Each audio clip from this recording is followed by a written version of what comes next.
Olha, a semana toda a gente enfatizou o trabalho de todas as equipes que estão em loco, reforçando o resgate das pessoas afetadas nas cidades afetadas pelas chuvas no Rio Grande do Sul.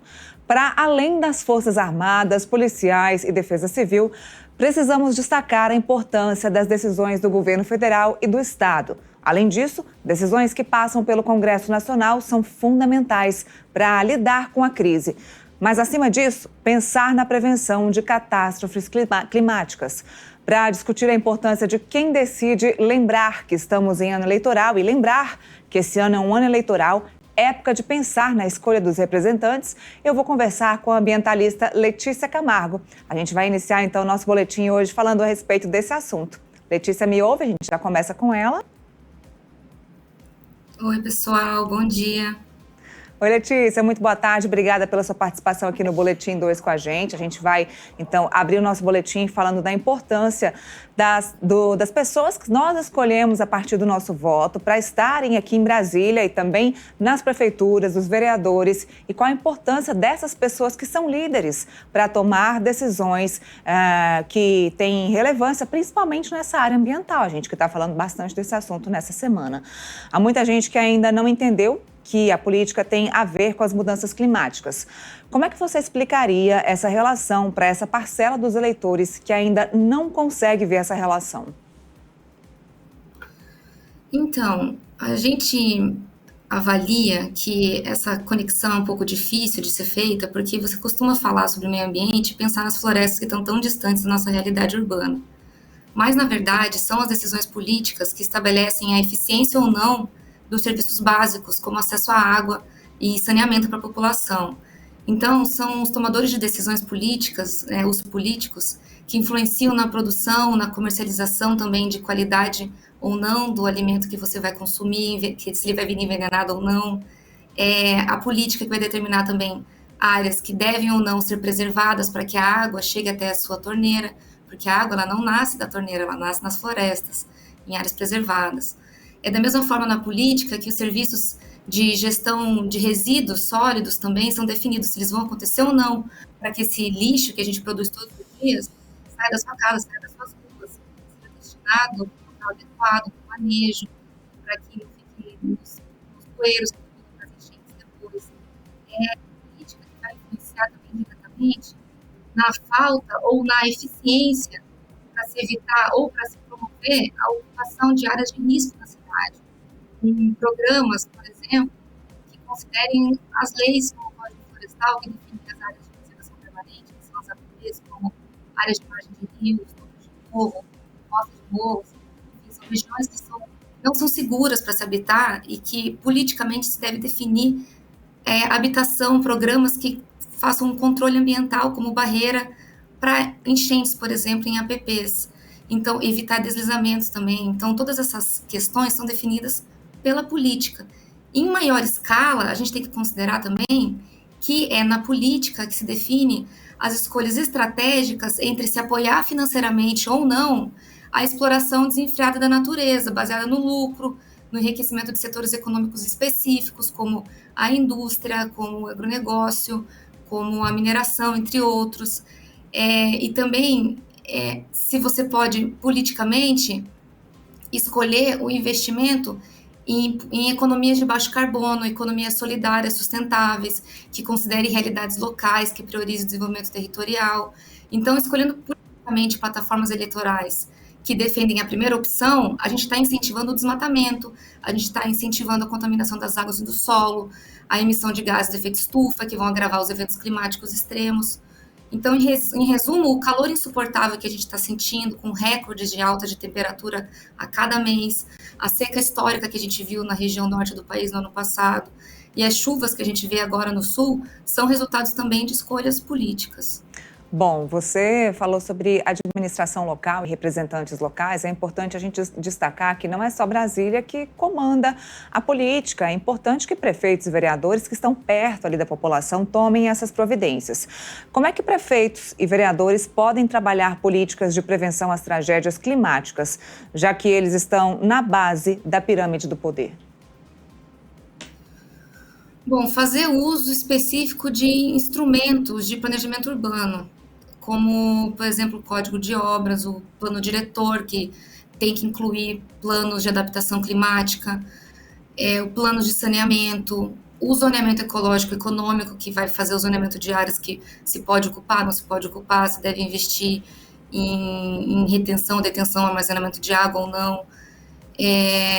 São instrumentos que vão promover cidades resilientes e responsivas frente aos impactos das mudanças climáticas.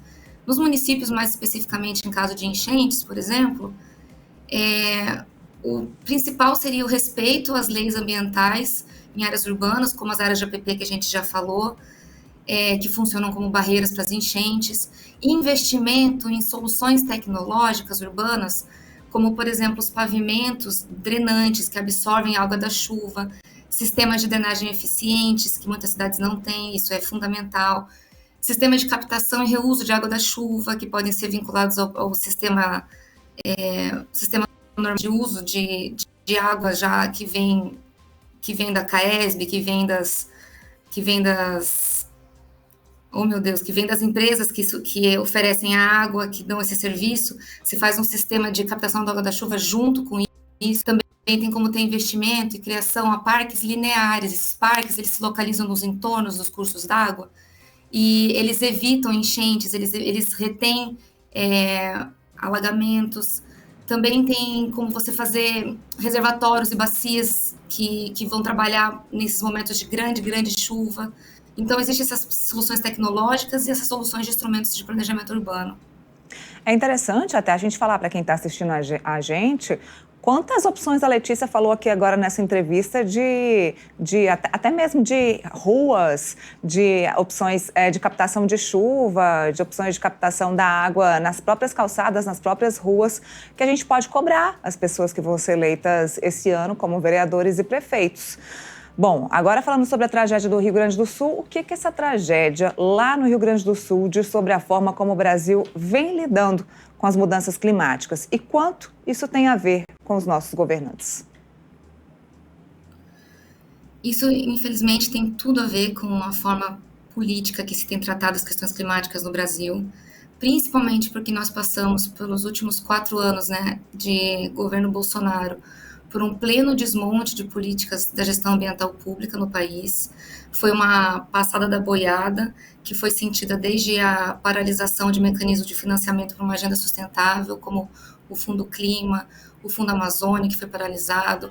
Também teve retrocesso nos compromissos climáticos nacionais, como a Contribuição Nacionalmente Determinada, a NDC, e resultou em indicadores de explosão de índices de desmatamento, recordes de queimada, as baixas nas taxas de pagamento de multas ambientais.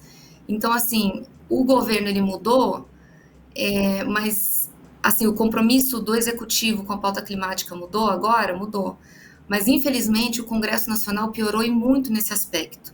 Então, houve crescimento dos partidos mais contrários à pauta ambiental e que tem as maiores bancadas, como a bancada do agronegócio hoje, que é a majoritária no Congresso Nacional, que tem quase 50% dos votos no Congresso hoje.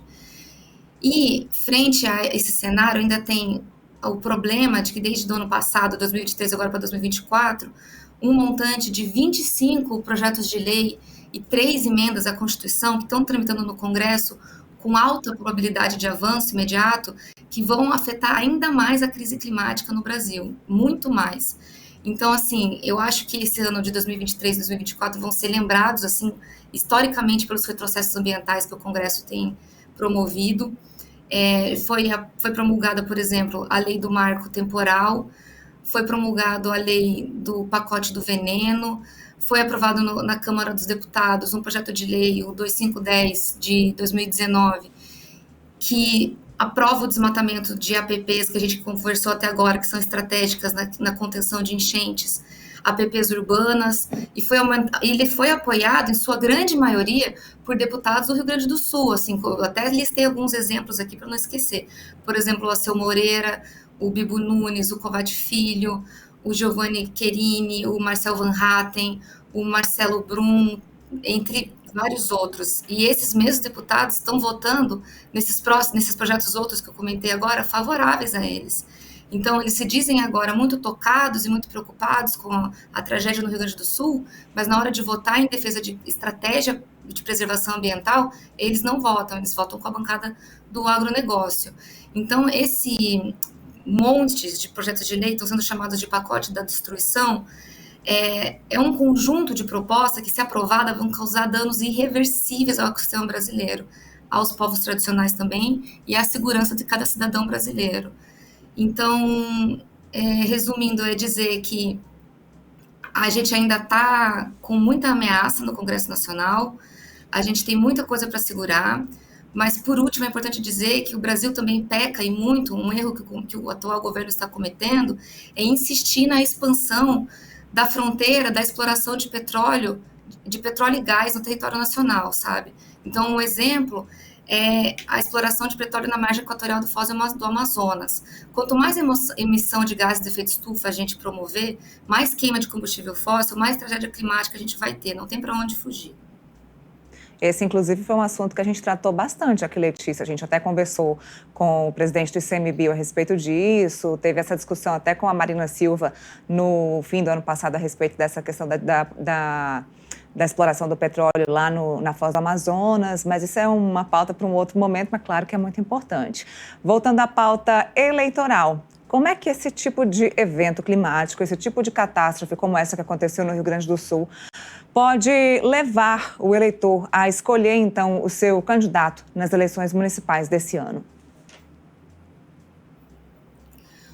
Olha, eu acho que eu costumo ter muita esperança, costumo ser positiva, então eu estou tentando pensar que, frente a uma tragédia tamanha como a que a gente está vivendo, exista a sensibilização agora dos eleitores, um mínimo de consciência. Assim, eu espero que as pessoas mais sensibilizadas agora tenham a compreensão de que a pauta socioambiental está diretamente relacionada com a vida de cada um, seja no campo, seja na cidade, e que o impacto em um bioma pode afetar, sim, a qualidade do ar, a temperatura, as chuvas na sua cidade.